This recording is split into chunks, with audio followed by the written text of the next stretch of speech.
L'histoire des hommes est une mer immense d'erreurs, où l'on voit surnager çà et là quelques vérités mal connues.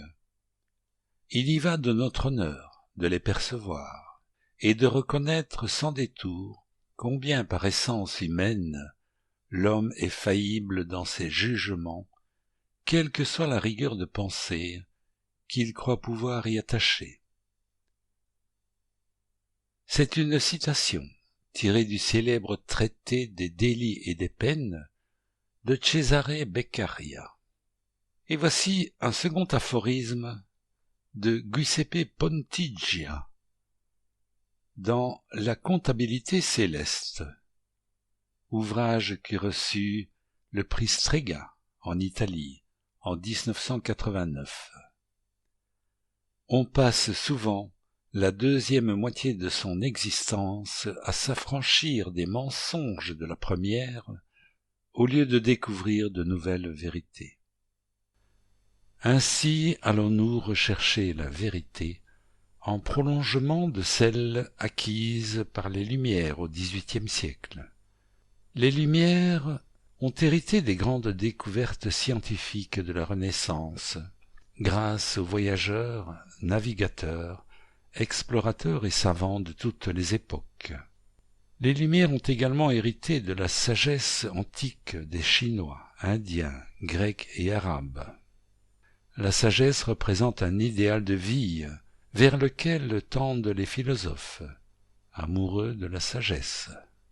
L'héritage des Lumières est finalement à l'origine de l'adoption par les Nations Unies de la Déclaration universelle des droits de l'homme, en 1949. Mais revenons à présent à nos philosophes. Cesare Beccaria, né à Milan en 1738, où il est mort en 1794. C'est un juriste, philosophe, économiste et homme de lettres rattaché au courant des Lumières.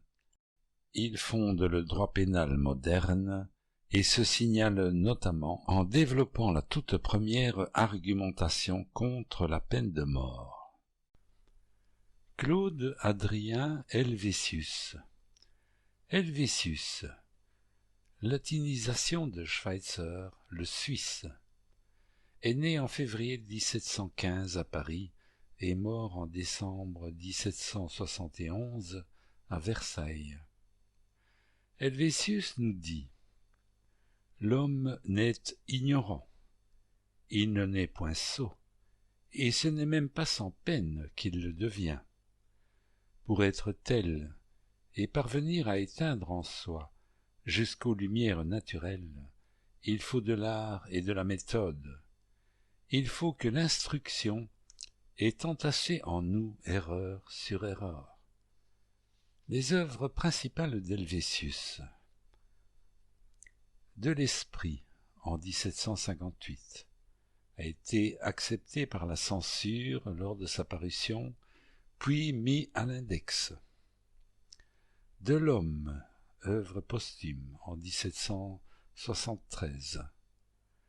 Ce qui est remarquable dans ce livre d'Helvétius, c'est la manière dont il explique comment les petits événements de la vie infantile, et notamment les facteurs affectifs du milieu familial, peuvent entraîner une différenciation profonde des caractères et des intelligences.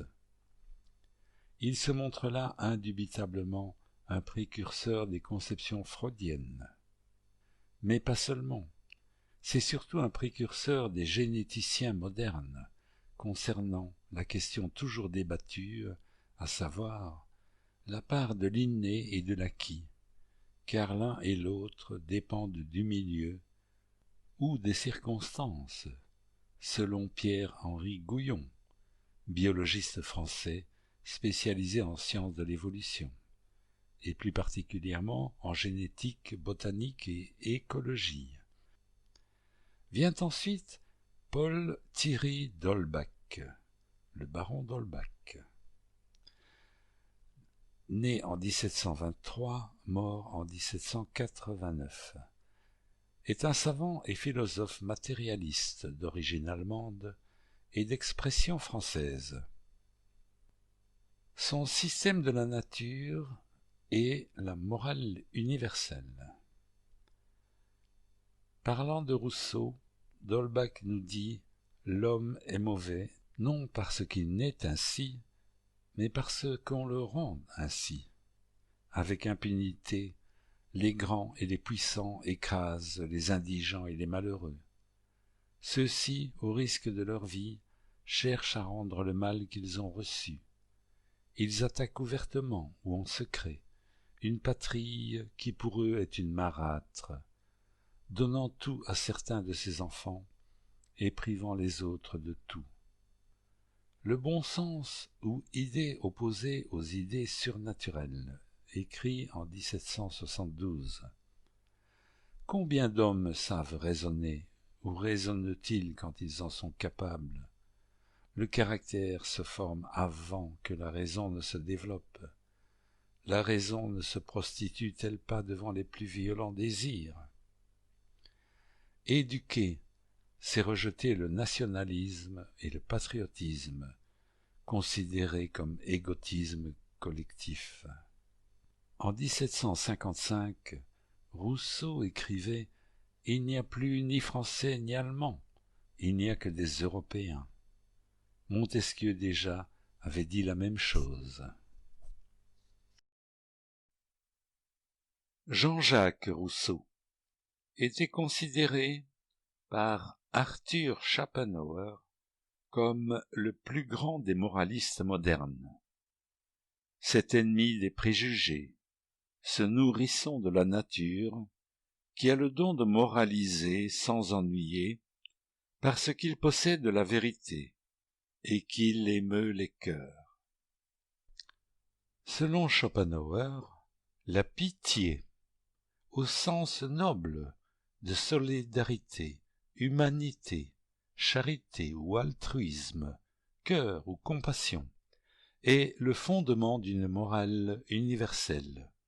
Elle seule est désintéressée, elle ne fait pas appel au calcul, elle ne sous-tend pas notre égoïsme foncier, elle ne nous fait pas agir dans l'espoir d'une récompense future, ni par crainte d'un châtiment après la mort. La pitié, altruisme, cœur ou compassion, fait appel au sentiment et non à la raison. L'homme est guidé davantage par le sentiment que par la raison, nous dit David Hume. Ce philosophe défend l'idée selon laquelle nous aurions en nous un sens moral inné ou un sentiment moral qui nous permettrait de distinguer le moral de l'immoral, autrement dit, que nous savons ce qui est bon ou mauvais grâce au sentiment et non à la raison. On peut également trouver dans ses œuvres une idée de sélection naturelle, 108 ans avant Darwin.